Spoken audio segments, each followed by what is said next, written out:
할렐루야. 오늘 이렇게 5월 넷째 주지요. 넷째 주에 오신 여러분들에게 하나님의 은혜와 평강이 함께 하시기를 축복합니다. 특별히 5월 달은 가정의 달입니다. 이제 가정의 달도 끝나가는 이 시점에서 가정에 평안이 있고 부모와 자녀 간에, 자녀와 부모 간에, 부부 간에 모든 사람들이 건강하게 살아갈 때 세상에서도 건강한 삶을 살 수가 있습니다. 그래서 오늘은 우리 가족이 서로 잘 소통하고 대화가 잘 되고 서로 마음을 알아가는 경청이라고 하는 제목을 이번 주와 다음 주에 이어서 말씀을 증가하도록 하겠습니다. 우리 옆에 분 오고 가장 반가운 표정을 지면서 마스크 써서 잘 안 보이겠지만 그래도 옆 사람에게 잘 오셨습니다, 승리하십시오, 이렇게 한번 인사하시기 바랍니다. 잘 오셨습니다. 할렐루야.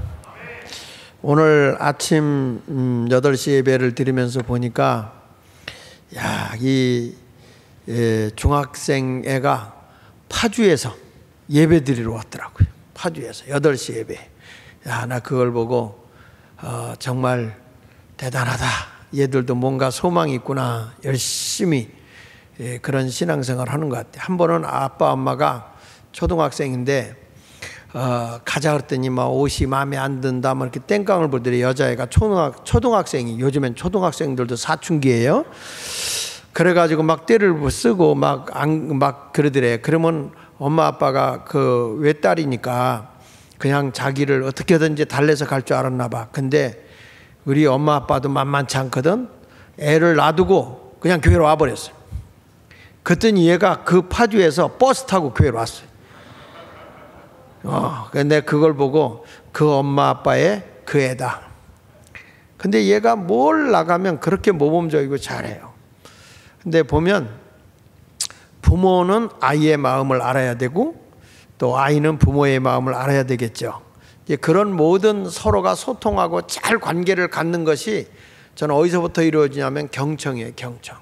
사람이 훌륭한 지도자가 되고 훌륭한 어떤 일을 경영할 줄 아는 CEO가 된다는 것은 이 경청을 잘해야 되는 겁니다. 그래서 그 미국의 대통령이었던 윌슨 대통령은 이런 얘기를 했습니다. 귀에는 반드시 사람들의 목소리가 들려야 한다. 내 귀에는 저 사람들의 목소리가 들려야 된다는 거예요. 그러니까 사람이 조금 높은 자리에 올라가고 좀 자기가 잘났다고 생각하는 사람은 절대 남의 소리가 내 귀에 들리질 않아요. 그러니까 내 얘기만 잘하는 거죠. 그래서 그 위대한 리더십의 달인이라고 하는 잔 맥스웰이 그런 얘기를 했습니다. 이 훌륭한 리더라고 하는 것은, 훌륭한 리더가 된다는 것은 자신이 알아야 할 것들을 말할 수 있도록 격려해 주는 사람이다, 이렇게 말을 했어요. 여러분, 존경받는 리더라는 게 뭐냐라고 물어봤을 때 그는 상대방이 나에게 할 말을 할 수 있도록 말할 기회를 주는 사람이 진정한 리더라는 거예요. 제가 이런 설교를 합니다. 그런데 여러분의 표정을 보니까 목사님도 못하잖아요. 이런 표정을 많이 짓고 있어요. 그 이유는 목사가 참 말을 많이 하는 직업이에요. 목사가 말을 많이 하다 보니까 남의 얘기를 듣지를 못해요. 그러다 보니까 자꾸 누가 얘기하려면 먼저 말을 끊어버리고 내 얘기를 먼저 하려고 하는 그런 습성이 있어요. 그렇지 않으면 경청을 할 줄 모르는 사람의 특징이 뭐냐면 상대방이 이야기를 하면 벌써 내가 이 안에서 답을 갖고 있어요. 그 사람의 얘기를 끝까지 듣고 그 사람의 마음을 읽어내는 게 경청이거든요. 그래서 솔로몬의 위대한 점은 나에게 듣는 마음을 달라 그랬어요. 듣는 마음. 내가 저들에게 마음을 들을 수 있는, 저 사람의 이야기를 통해서 내가 그 사람의 마음을 알 수 있는 경청. 경청이라는 건 귀로만 듣는 게 아니에요. 그 사람의 마음의 소리를 들을 수 있어야 그게 진정한 경청이라는 거예요. 근데 목사가 제일 못하는 게 뭐냐면 딱 얘기하면 딱 답을 갖고 있어요. 그리고 그 얘기는 안 들어. 그냥 예 건성으로 얘기해. 그리고 나서는 내가 얘기를 해버려요.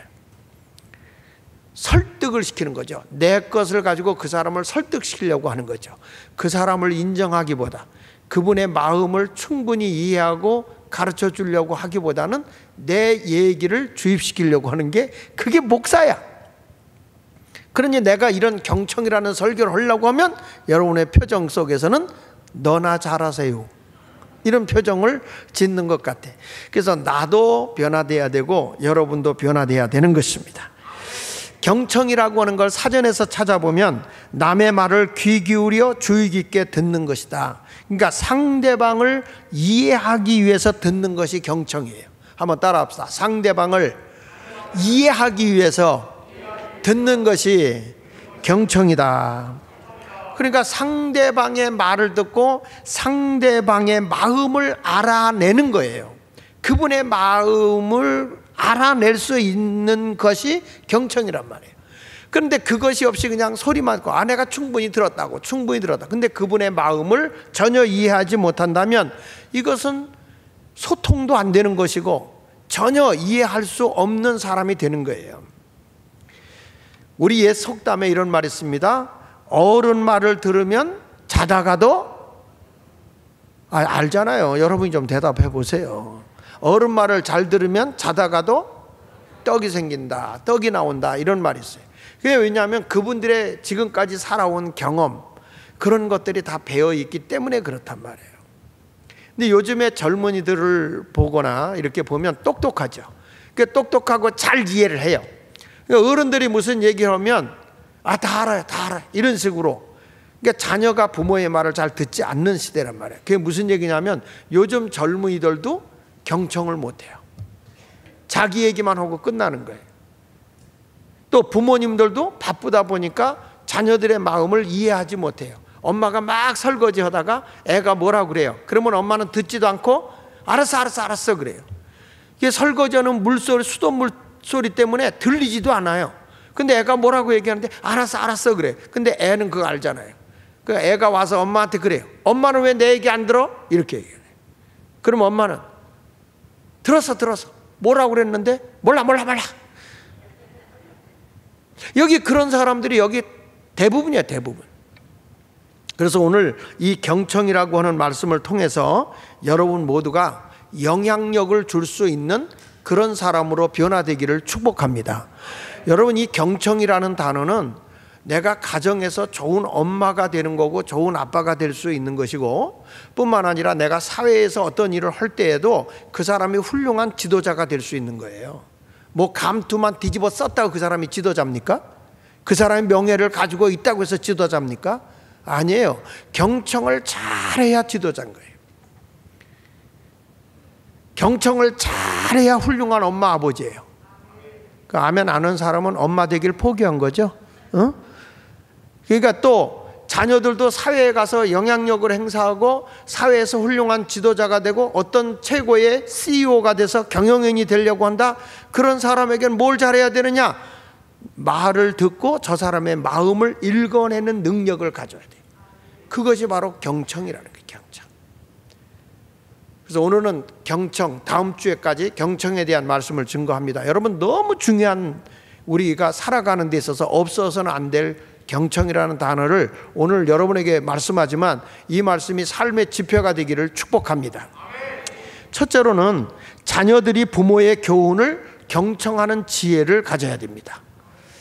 우리가 보면 자녀들이 부모의 교훈을 경청해야 돼요. 오늘 본문에 이런 말씀이 나옵니다. 잠언 4장 1절로 3절에 아들들아, 이 말은 뭐냐면 복수 형태인데 아비의 훈계를 들으며 명철을 얻기에 주의하라. 그러면서 내가 선한 도리를 너에게 전하노니 내 법을 떠나지 말라. 나도 내 아버지에게 아들이었으며 내 어머니 보기에 유약한 외아들이었느니라. 지금 이 잠언서를 교훈집을 쓴 사람은 유명한 솔로몬이에요.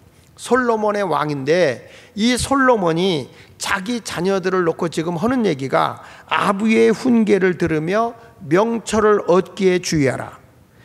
여기서 보면 아들들아 라고 하는 이 속에는 다양한 사람들에 대해서 얘기하고 있는 거예요. 다양한 강한 사람들에게 지금 하는 말씀이 아버지의 훈계를 들어라. 그래야 명철을 얻는데 너희가 주의하게 된다.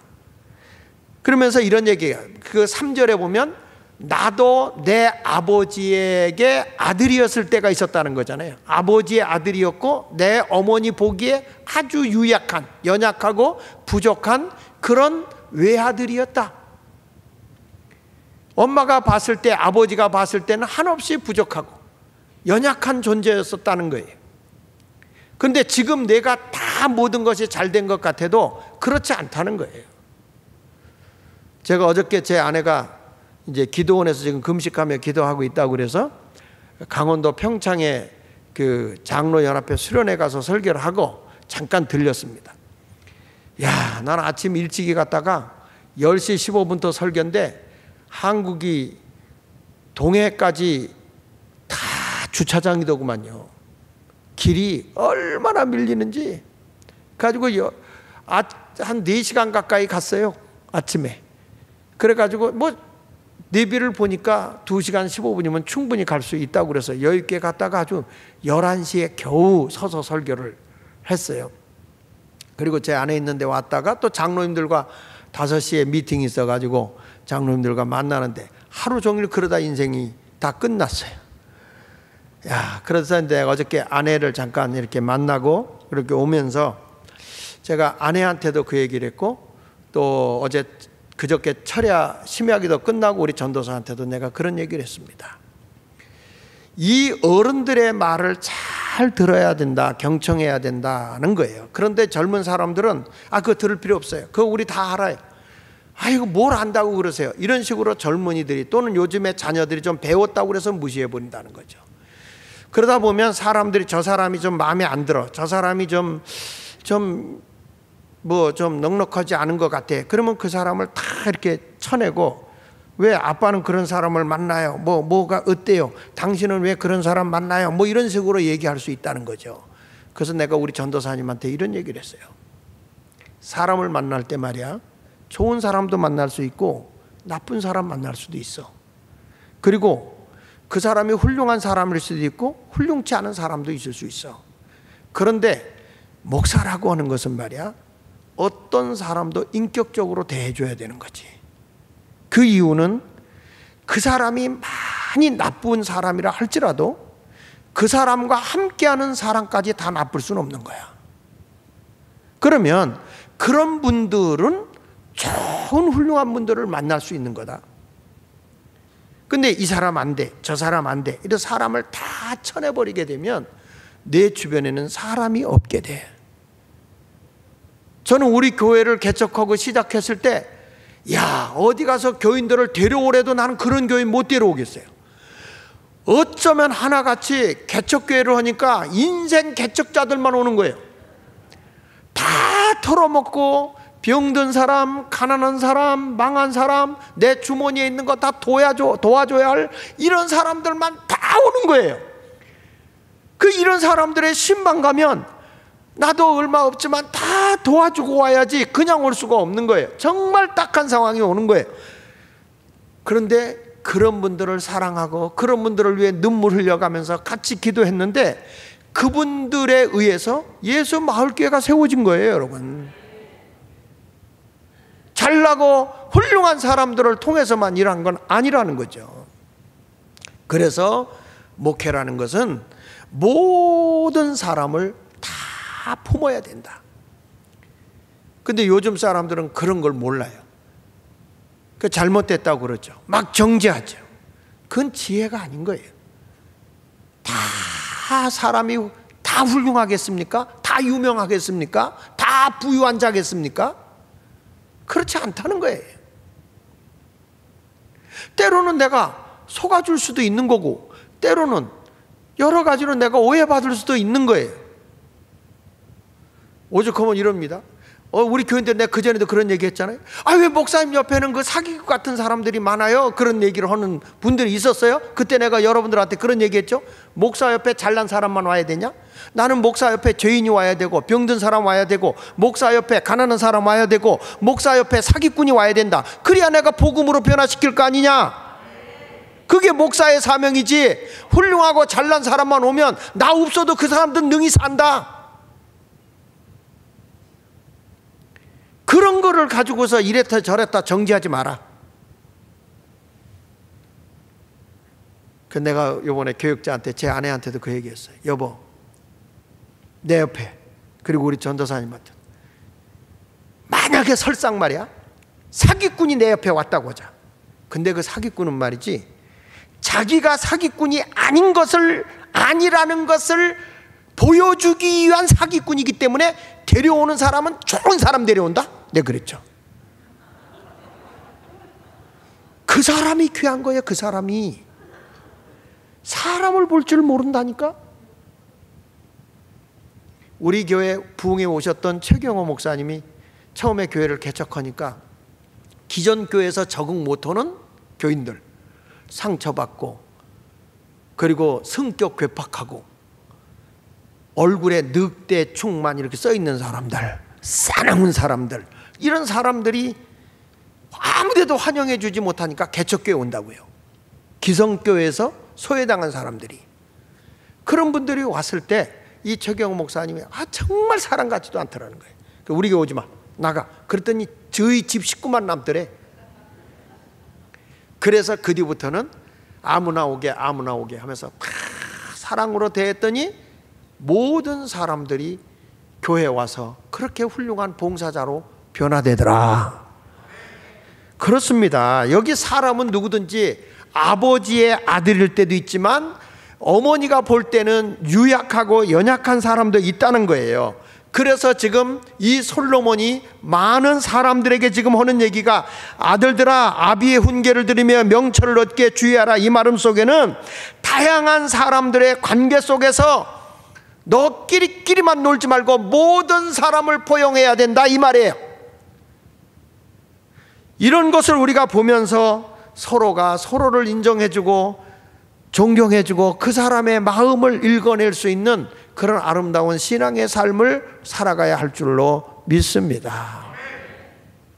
지금 우리 교회에 훌륭한 장로님들이 많잖아요. 근데 이 훌륭한 장로님들을 전도해 갖고 왔던 사람은 우리 교회 떠난 사람 많아요. 근데 이분들은 장로가 돼서 교회 사역을 잘하고 계시잖아요. 만약에 저 사람의 마음에 안 든다고 그래서 쳐내버렸다면 그런 장로님이 우리 교회에서 나올 수 있었을까요? 왜 대답을 안 하는 거예요? 아니, 그렇다면 목사님이 나를 사기꾼으로 여기는 거예요? 아니, 그건 아니고 만약에 그런 분들이 우리 주변에 와도 그 사람들에 대해서 정죄하거나 사람을 함부로 다루지 말라는 거예요. 하나님은 악인도 악인의 때에 필요하다 했어요. 그러니까 여자분들이 예쁜 여자들을 보세요. 옆에 자기보다 더 예쁜 여자 절대 안 데리고 다녀요. 자기보다 아주 안 생긴 여자. 왜? 그래야 자기가 돋보이니까. 진정한 그리스도인은 교훈도 잘 받아들이고 남이 권면하는 말도 잘 받아들여서 그분의 마음을 읽어내는 것, 이것이 경청이다, 그 말이에요. 교회는요, 딱 가서 보면 이 부모님들이 영적인 교훈도 잘 해줘야 되고 삶의 궁극적인 목적과 가치를 잘 일깨워줘야 돼요. 저도 이 목사로서 좀 안타까운 게 뭐냐면, 우리 자녀들에게 목사의 자녀니까 신앙생활 잘했을 거야, 잘하겠지, 그리고 제가 확인을 안 했어요. 그것이 제가 굉장히 후회스러운 거예요. 진정으로 하나님의 말씀을 달면 아이들에게 영적인, 제가 정말 하나님을 인생의 주인으로 모시고 사는가? 하나님을 진심으로 사랑하고 있는가? 이런 것들을 수시로 부모든 입장에서 교훈적으로 가르쳐 줘야 되는 거죠. 아이들이 컸을 때 아이들에게, 야, 너의 주인이 하나님이고 내 인생에 가장 소중하고 가치 있는 분이 하나님이라면 너 수입에서 11조 했니? 너 하나님의 가르침대로 살고 있니? 이런 것들을 하나하나 이렇게 일깨워주면 그가 내 물질의 주인이 하나님이지, 내가 하나님 앞에 사치하게 살면 안 되겠지? 이런 모습으로 그의 인생이 바뀌어진다는 거죠. 그러니까 우리가 보면 하나님의 말씀으로 저들을 잘 교훈하고 말씀으로 잘 양육하게 되면 그들이 그 말씀 안에서 굳게 세워지게 되는 것이고, 세상에 가서 그 말을 잘 듣는 인물이 되면 이 아이는 분명히 세상에 나가서 이 지도자가 될 수 있는 거예요. 영적인 리더가 될 수 있는 거예요. 요즘에 우리 한국에서 이렇게 보면 뭐 조금 지자체 지금 선거도 있습니다만은 그냥 이분들이 지도자로 키워진 게 아니에요. 훈련을 받지 않았어요. 인품도 그의 삶도 보면 이 지역의 사람들의 마음을 읽어내고 무엇인가 해야 되는 게 아니라 자기 명예와 권세에 붙여 살고 있는 거예요. 그러니까 이런 교육을 받아본 적이 없어요. 그러니까 청문회 하면서 이모 하니까 이모하고 같이 했냐고 하는 거예요. 그냥 윗사람에게 한번 잘 보이면 당신 공천받아서 뭔가 되는 것 같은 그런 삶을 살아가는 거예요. 이런 것이 왜 그러냐면 밑바닥부터 이 사람들이 사람들의 마음을 읽어낼 수 있는 경청을 할 줄 모르는 거야. 그런 분들이 지도자가 되니까 자기 혼자 휘둘르고 바쁘게 돌아다니고 이름 내고 하다가 끝나는 거예요. 여러분, 어려서부터 우리 자녀들을 잘 교훈을 듣도록 양육하는 부모가 돼야 돼요. 오늘 열왕기상 1장 6절에 있는 말씀에 보면 이런 말씀이 나와요. 그는 압살롬 다음에 태어난 자여 용모가 심히 준수한 자라. 그의 아버지가 내게 어찌하여 그리하였느냐고 하는 말을 한 번도 그를 섭섭하게 한 일이 없었더라. 여기 보면 다윗 왕의 아들이에요. 압살롬 다음에 나온 자식이 누구냐면 아도니아예요. 근데 이 아도니아라는 아들은 부모님이 뭐 그냥 이 아들은 알아서 잘하는 아들이야. 그래서 부모가 간섭하지 않아. 왜? 너무 훌륭하게 커서 섭섭하게 한 일이 없어, 부모에게. 근데 보세요, 부모가 어려서부터 그의 마음을 몰라. 그리고 부모의 교훈도 얘가 받질 않아. 그냥 알아서 잘 큰 줄 알았어. 그 반면에 솔로몬의 엄마는 밧세바예요. 근데 이 밧세바는 품행이 그렇게 좋은 여자가 아니죠. 그런데도 자기 아들 솔로몬을 철저하게 신앙의 훈련을 시켜요. 철저하게 신앙의 훈련을 시켜서 나중에 뭐가 되냐면 다윗 왕을 이어서 제2의 왕이 됩니다. 훌륭한 리더의 훈련을 받은 거예요.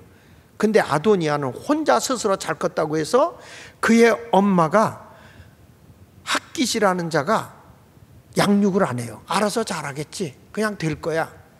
근데 나중에 얘가 어떤 모습이 되냐면 아버지가 다윗이 세상을 뜨고 난 뒤에 다윗이 나이가 많이 들어서 몸을 이렇게 자꾸 떠니까 젊은 여자로 수발을 들게 해서 첩을 들여왔어요. 그게 누구냐면 아비삭이라는 여인이야. 뭐 같이 잠을 자고 뭐 이런 동거하고 그건 아니고 아주 몸을 따뜻하게 하기 위해서 젊은 여자를 데려다가 다윗이 죽어갈 때 그를 돌봐줬던 첩으로 데려온 거예요. 근데 아마 잘 생겼나 봐요. 나동의 이 아도니아가 솔로몬이 왕이 되고 난 뒤에 그 솔로몬의 엄마인 밧세바를 찾아가서 나에게 저 우리 아버지의 마지막 아내였던 아비삭을 나에게 아내로 주세요 라고 얘기를 합니다.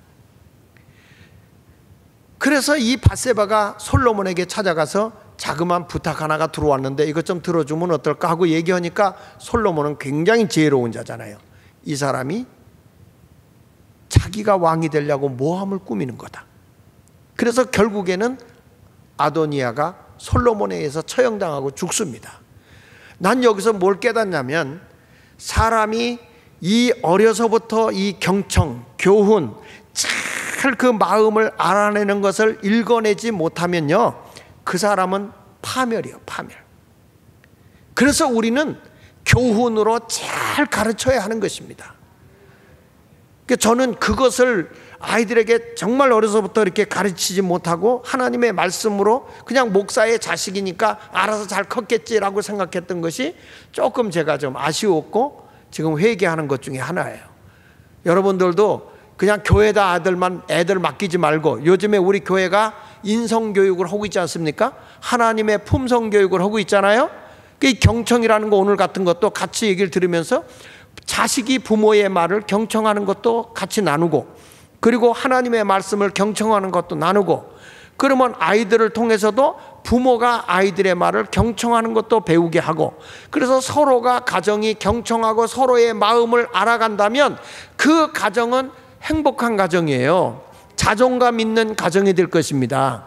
서로 마음을 알지 못하니까 다툼이 일어나게 되고 가정이 편안하지 못했었다고 한다면, 이제부터는 서로 인정하고 칭찬하면서 자존감을 높여주는 그러한 가정이 되시기를 예수 이름으로 축원을 드립니다. 에디슨은 초등학교 2학년 때 퇴학을 당했습니다. 그는 어려서 세계적인 말썽쟁이입니다. 그래서 초등학교 2학년 때 그의 독특한 행동 때문에 퇴학을 당하지 않습니까? 원래 이 크리에이터들은, 뭔가 새로운 걸 자꾸 만드는 사람들은요, 엉뚱한 게 있어요. 근데 그걸 이해하지 못하면, 이 크리에이터라고 하는 창의자들을 이해하지 못하면 뭐라고 얘기하냐면 또라이라고 그래. 또라이. 저 미친놈이야 저거, 이런 얘기를 한다고요. 근데 에디슨이 그와 같았어요. 그러니까 학교 선생님들에게 이따금씩 수업을 하는데 엉뚱한 질문을 한단 말이에요. 엉뚱한 질문을 하니까 학교에서 선생이 저 말썽쟁이, 그리고 퇴학을 시켜버린 거예요. 그런데 그 엄마가 이 아이를 딱 붙잡고 하는 얘기가, 아니야, 넌 엉뚱하지 않아. 너는 말이야, 다른 애들보다 뭐가 조금 다른 것뿐이지 절대 너는 엉뚱하지 않아. 너의 독특한 행동은 정말 귀한 행동이야. 엄마가 인정을 하기 시작했어요. 그러면서 엄마가 뭐라 하냐면, 야 이 천치야, 학교에서 그러니까 퇴학 맞지, 이러는 게 아니라 엄마와 함께 재밌게 우리 같이 공부하자. 이게 최초로 나온 홈스쿨링이야. 홈스쿨링. 예. 그 가정에서 엄마랑 같이 공부하는데 얘가 엉뚱한 짓을 잘하잖아요. 어느 날 보니까 아들이 없어. 얘가 어디 갔지? 하고 봤더니 얘가 닭장 안에 들어가서 계란을 품고 닭처럼 자기도 병아리를 까겠다고 품고 있는 거야.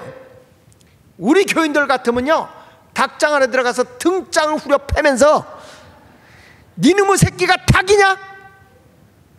네가 닭이야? 병아리를 네가 어떻게 까, 이 자식아? 그리고 엄마가 조박았을 거예요.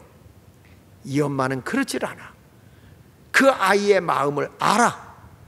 살금살금 다가가서 귓속말로 엄마가 이렇게 얘기하더래요. 에디슨아, 너는 어떻게 이렇게 기발한 생각을 했니? 앞으로 너는 말이야, 대단한 일을 할 거야. 대단한 일을 할 거야. 엄마가 그 아이를 책망하는 게 아니라 인정을 하는 거예요. 엉뚱한 일을 하는 것 같지만 인정을 하는 거예요. 여러분, 이것이 뭡니까? 아이의 호기심과 그가 뭔가를 이루려고 하는 창의력에 대한 잠재력을 키워주는 거예요. 나는 우리 어른들 가운데도 보면 큰 지도자가 될 수 있는 분들이 많아요. 그런데 그런 것을 교육을 못 받는 거야. 교육을. 안타까운 거예요. 제가 요즘에 그 민족의 영적인 지도자라고 내가 인정하는 사람이 누구냐면 정광훈 목사예요. 왜 그러냐면, 역사적으로 어느 목사가 시퍼런 권력 앞에 가서 개새끼라고 간첩이라고 욕하는 목사는 없어요. 지금 이분 내에 그 나라를 바로잡자고 해서 뛰쳐나왔던 광화문의 교회가, 저는 뭐라고 하냐면 진짜 교회라고 그래요. 제가 1990년대부터 우리 교회 영문 밖으로 나가야 된다. 건물 안에 갇혀있는 교회가 돼서는 안 된다. 세상을 밖으로 가야 된다. 그 설교를 수도 없이 했어요. 영문 밖으로. 근데 그거를 광화문에 교회 밖으로 끄집어낸 사람이 그 사람이고, 이제는 막강한 권력 앞에 잘못할 때는 하나님의 말씀의 능력으로 책망을 할 수 있는 사람이 나온 거예요. 이 사람을 잘 갖고 놓으면 진짜 훌륭한 영적 지도자가 될 수 있는 거예요. 그런데 내가 딱 가서 보니까 이분이 그동안에 사우네라고 용장이 돼 있는 거예요. 용장. 그래가지고 엄청나게 거칠어. 내가 그 친구를 90년대부터 같이 부흥회를 했던 친구라 잘 알거든요. 하나도 변한 게 없어요. 그냥 순수하고 수수하고 다 나눠줄 줄 좋아하고 딱 그런 사람이야. 변화된 건 딱 하나. 똑똑해졌어. 진짜 똑똑해졌어요. 그런데 내가 보니까, 전 목사, 당신은 이제 용장이 돼서는 안 돼. 이제는 덕장이 돼야 돼. 그래야 지도자들이 당신 만나러 오는 거야. 그러면 뭐랬는지 아세요? 야야야야, 네가 해, 네가 해. 또 이런 스타일이에요. 그분이. 네가 해, 네가. 난 그런 거 못해. 이런 얘기. 그래서 일단 나는 죽었다 깨도 그 일 못하지. 왜? 나는 국가의 이 정권을 바꾸는데 큰 어떤 일을 해낸 게 없어. 근데 너는 그 일을 해냈어. 그렇기 때문에 네가 지도자야. 싫어도 너는 그 길로 가야 돼. 내 말 들어. 제가 좀 잔소리 그렇게 해야 됩니다. 요즘에 욕하지 마. 근데 야, 욕을 그렇게 하대. 이제 테이프를 내가 좀 발로 주려고 그래요. 그래서 이제 요즘에 와서는 조금씩 변화되는 것 같아, 내가 보기에는. 그래서 그분을 세워놔야 돼. 그래야 이 다음에 앞으로 지금 정권이 잘못하고 잘못된 길로 걸어가면 하나님의 말씀의 법도로 꾸짖을 수 있어야 되는 거예요. 여러분, 이러한 사회 시민운동가가, 영적 운동가가 일어나야 돼, 한국이. 지금 이런 교회가 기회가 온 거예요. 그런데 어떤 일을 이루지도 못한 것들이 가장 지가 높이 올라가려고 그래서 내가 얘기합니다. 절대 여의도 순복음교회 이용훈 목사 민족 지도자 아니야. 명성교회 김삼원 목사 아니라고. 소강석, 이재명 열렬히 지지한 그 목사 아니라고. 진정으로 지도자가 될 수 있는 사람은 광야로 끄집어낼 수 있는 지도자예요. 정광훈밖에 없어. 아니 목사님밖에. 그 얘기를 했더니 어떤 분들은 날도록 막 그렇게 얘기하는데, 나는 그 옆에 가서 이분을 훌륭한 지도자로 포장을 해야 되겠구나. 그 사명을 가지고 간 거야. 내가 뭐 거기 올라가서 이분을 짓밟아서 올라서고, 그게 웃기는 겁니다. 요즘에 목사들 가운데 그런 꼴값 떠는 인간들이 있더라니까. 그런데 그분이 경청을 하면 큰 인물이 될 거예요. 경청하지 않으면 안 되죠. 저도 우리 교회를 보면 정말 훌륭한 자질을 가지고 있는 분들이 많아요. 이렇게 다니다 보면 이분이. 근데 이런 분들에게 우리 교회에서 실시하고 있는 리더십 훈련과 인성교육을 잘 이 교육을 하게 되면 정말 훌륭한 지도자들이 한국에 많이 나올 수 있거든. 이런 교육이 없는 거예요. 정치 지도자를 키워내는 교육이 없는 거야. 그러면 이제는 우리 교회에서도 훌륭한 CEO, 이 다음에 국가적인 지도자를 어려서부터 키워나는 거 아닙니까, 여러분? 이거 가정과 교회가 같이 해야죠. 이 교훈, 이거를 잘 들으라 이 말이야, 경청. 그래서 나중에 여러분 이걸 잘 엄마가 잘 시켜놨더니 어떤 결과가 왔어요? 위대한 과학자 에디슨이 나온 거 아닙니까? 이 전구도 에디슨이 만든 거 아닙니까? 이렇게 엄마가 조금만 격려해주면 지도자가 되는 거예요. 어저께 우리 박진우 장로님 애가, 어린애가 있어요. 근데 그 아이가 이제 밥을 먹는데 잘 못 먹어. 그래서 내가 우리 얘가, 우리 장로님들 입 좀 보세요. 얘가 입이 이렇게 커요. 노래도 잘 부르겠다. 야, 입 좀 커버렸더니 그냥 밥 먹을 때 입이 그냥 있는 힘을 다해서 벌리는 거예요. 그리고 밥을 먹여주니까 잘 먹잖아요. 자기를 조금만 인정해줘도 애기들도 다 알아. 그러니까 우리는 경청하는 사람이 돼야 된다고요.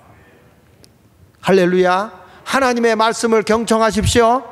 하나님의 말씀 앞에서 이 말씀대로 들으면 이렇게 하라 그러면 아멘하고 들을 줄 알아야 돼요. 아이들 영적으로 점검해야 됩니다. 우리 아이들한테 너 수입 얻는데 11조 하냐, 이거 왜냐면 주인 대신 하나님, 주권자 대신 하나님을 인정하는 거야. 그러니까 그걸 자꾸 우리가 일깨워줘야 되는 거죠. 할렐루야. 저는 마지막 목회가 그 사명을 나에게 줬다고 생각을 해요. 한국을 깨우는 일. 내가 그거 가서 미국까지 건너가서 교육받고 오고 책을 번역해서 내고 또 우리가 책을 출판하고 이런 사역을 하는 것은 하나님이 마지막 때 나에게 사명을 줬기 때문에 일을 하는 거예요. 한 고등학생이 담임 선생님에게 편지를 보냈습니다.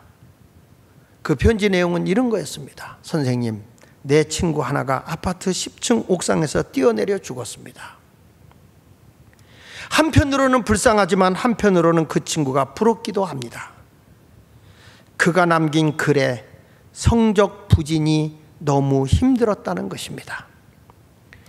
그 친구가 겪는 현실과 나의 현실이 동일하고 같습니다.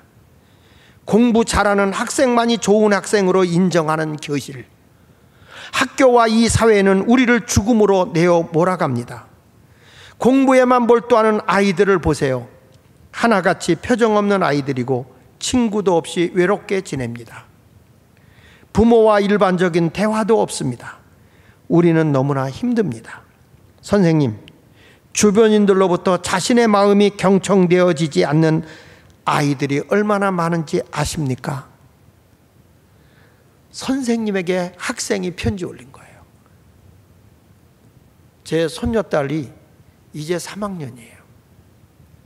얘가요, 노래 부르는 게 있어요. 할아버지, 학교 가기 싫다. 공부 잘해요. 얘가 진짜 꼼꼼하고 애가 잘해요. 그런데도 학교 가기 싫다. 공부하기 싫다. 그래서 내가, 야, 이제 3학년이요. 야, 인마 이제 시작이야. 그런데도 얘는 싫다. 그러면 얘를 어떻게 이걸 재밌게 할까? 근데 둘째는 공부랑 상관없어. 얘는 뭘 만드는 걸 좋아하고 뭔가 춤추는 걸 좋아하고 너무 혼자서도 뭘 틀어놓고 계속 춤을 춰요. 그래서 야, 너 이 댄스 학원을 좀 보내봐라. 그래서 댄스 학원을 보내놓으니까 막 기가 살았어. 막 살았어요. 그러니까 같은 애들도 다 다른 거예요. 그러니까 그걸 인정을 해줘야 되거든. 여러분, 공부 잘한다고 인생 성공합니까? 아니, 손흥민이가 공부 잘해서 축구 잘합니까? 손흥민이 중학교도 안 나왔어요. 그냥 아버지가 축구를 그냥 가르쳐가지고 지금 세계적인 인물 된 거예요. 아니, 박세리가 여러분 공부 잘해서 골프 잘 쳤던데요? 그냥 자기 잘하는 거 허기하세요. 세계에서 공부 잘하는 놈은 딱 한 명밖에 없어요. 그렇잖아요? 공부 1등 그러면 한 명이지 두 명이요? 그러니까 우리는 유약한 자야, 연약한 자야. 그러니까 우리도 서로가 이야기를 듣고 경청을 잘해서 그의 마음을 읽어내고 인정해주면 그들이 지도자가 될 수 있는 것입니다.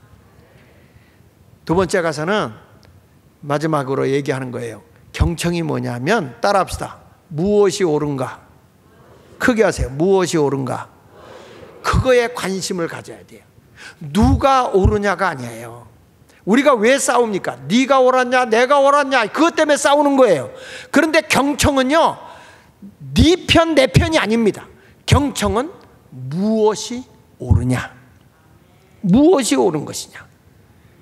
지금 왜 전 정권이 개판을 친지 아십니까? 그 이유는 내 편 네 편을 다 갈라놔서 그래요.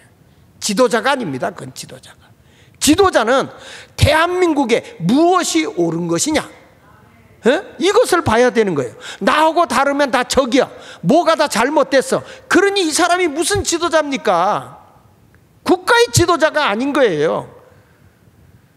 여러분, 저는 이번에 지자체 선거하고 뭐 한다고 하지만 제가 제일 관심 쏟고 있는 게 교육감입니다. 교육감. 교육감 제대로 뽑지 않으면 우리 아이들 전부 다 병듭니다. 완전 전교조 주사파들이 판을 치고 있잖아요. 김일성 주체 사상을 악마하잖아요. 어저께 어떤 분이 나한테 카톡을 보내줬어. 어린이 역사책이라고 나왔는데 깜짝 놀랐어. 거기 보면요, 김일성이는 영웅이야. 나라의 창설자야. 근데 이승만이는 미국의 앞제비야. 그런 식으로 역사책을 썼어요. 외도되게. 김일성이는 아주 최고야. 그리고 미군은 아주 그냥 나쁜 사람들로, 그렇게 어린이 애들 책에다가 그렇게 기술을 내놨어요. 여러분, 이런 것을 보고 우리가 어떻게 가만히 있냐고. 저는요, 이번에 구청장 거 하는데도 토론하면서 보니까 교회가 교육은 간섭하지 말라는 거야. 지금 구청장이.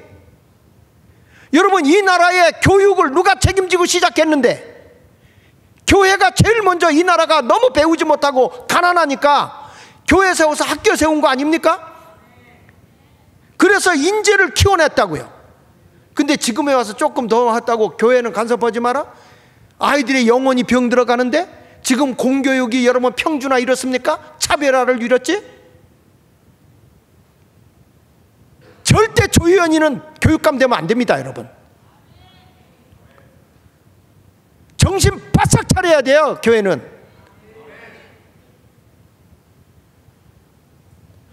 경청은 무엇이 옳은가가 아니라, 누가 옳은가가 아니라 무엇이 옳은가, 그걸 가지고 살아야 우리가 사는 거예요.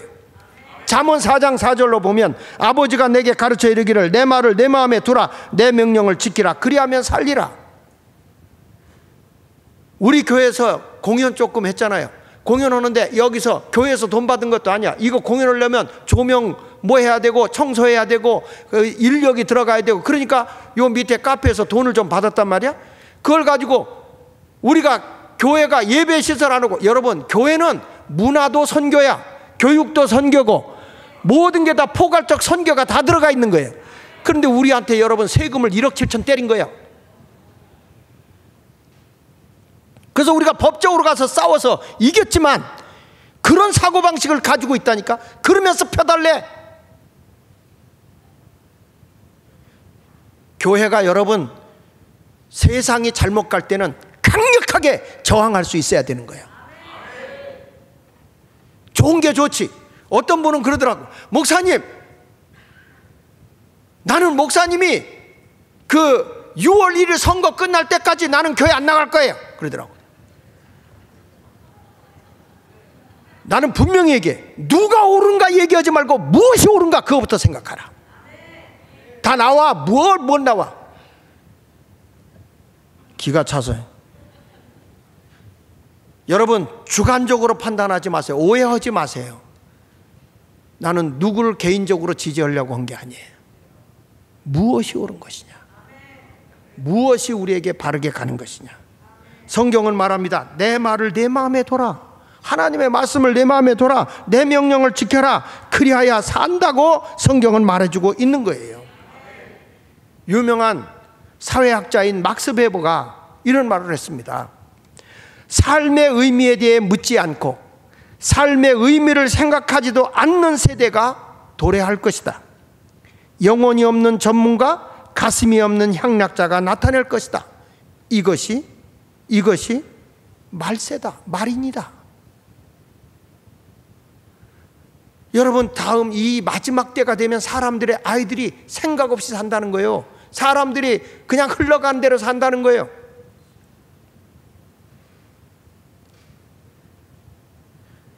우리나라에 다시 한번 선거 때만 되면 철새들이 몰려들어서 뭐 하겠다 이런 시대가 아니라 젊은 사람들을 키워내야 돼. 내가 이번에 정광훈 목사 하는데 정광훈 목사가 기독교인데 예수 한국 복음 통일 운동을 하잖아요. 복음으로 통일하자. 난 그게 마음에 드는 거예요. 성령 운동하고 예수 한국 복음 통일, 정치하는 게 아니에요. 그래서 내가 얘기를 했어요. 전 목사, 당신과 나는 70이 가까웠어. 언제까지 나서서 이거 하려고 그러냐. 30, 40대 모아. 30, 40대 젊은 목사들 모아서 영성훈련 시키자. 영성훈련. 그게 바로 한국교회 살리는 길이다. 그거 할래? 그랬더니 그분은요, 딱 필이 꽂히면 바로 시작해. 바로. 그래가지고 벌써 공지가 나갔어. 1000명 부흥사 훈련. 1000명 훈련시킨다고 모집을 시작했어요. 벌써 7월에 하겠다고. 7월에 한국교회에 영적으로 하나님의 복음으로 바르게 일깨워주는 그런 시대가 지금 와야 되잖아요. 그러니까 교인들도 살아야 되잖아요. 영적으로 살아야 되잖아요. 부흥운동이 일어나야 되잖아요. 하나님의 큰 역사가 일어나야 될 줄 믿습니다. 다시 한번 보세요. 사회학자인 막스 베버의 글 좀 한번 올려보세요. 자, 보세요. 삶의 의미에 대하여 묻지 않는 세대. 의미 없이 산다는 거예요. 삶의 의미를 생각지도 않고 그냥 되는 대로 사는 거예요. 이런 시대가 왔다는 거예요. 이런 시대. 지금 요즘 아이들이 의식도 없고 내일에 대해서 준비도 못 한다는 거예요. 그러면서 영혼이 없는 전문가, 가슴이 없는 향락자가 나타나. 이게 말세라의 사람들이라는 거예요. 야, 내가 대한민국을 위해서 한번 멋지게 일하는 사람이 되어봐야 되겠다. 그러면 훈련받자 이거요. 지도자 훈련받자 이거요. 할렐루야. 제가 이번에 아주 젊은 정치 국회의원이에요. 국회의원을 만났어요. 근데 제가 들은 얘기가 그분이 감리교회 집사야. 근데 들리는 얘기는 술만 먹으면 개라는 거예요.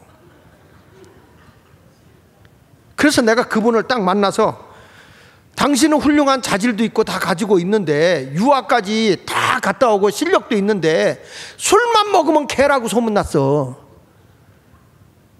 왜 그럴까요? 영혼이 없는 자는 지도자가 안 되는 거예요. 어떻게 다시 한번 해보려? 그랬더니 나한테 카톡이 왔어요. 목사님, 지도에 열심히 따르겠습니다. 네. 내가 다시 한번 지도자로서 굳게 서보겠습니다. 우리 교인들은 이런 설교에도 카톡도 안 보내잖아. 어? 목사님 빠르게 서보겠습니다. 빠르게 교육받아 보겠습니다. 이런 사람이 없어. 그냥 삶의 의미도 없이 되는 대로 아이 뭐 주일날 가서 하루 때우면 되지. 이런 사고방식 갖고 어떻게 세상을 바꾸느냐고. 오늘 말씀을 여러분 마음속에 늘 간직하고 세상을 변화시키는 위대한 사람의 길을 걸어갈 수 있기를 예수 이름으로 축원합니다. 이제부터 우리는 모두 경청을 잘하고 사람들의 마음을 읽어내고 그 마음을 읽어낼 뿐만 아니라 그들을 위로하고 격려하고 힘을 줄 수 있는 그런 경청을 잘하는 위대한 가정의 식구들이 되십시오. 부부간에 네가 옳았냐 내가 옳았냐 하고 싸우지 마시고요. 무엇이 옳으냐, 무엇이 옳으냐. 부모와 자식 간에 아빠가 옳아 뭐가 옳아 이거 갖고 싸우지 말고 무엇이 옳은 것이냐. 공익적인 것을 생각하면서 생활하면 하나님께서 여러분에게 귀한 복을 내려주실 줄로 믿습니다. 오늘 말씀을 생각하면서 우리 다 같이 한 음성으로 잠깐 기도하도록 하겠습니다.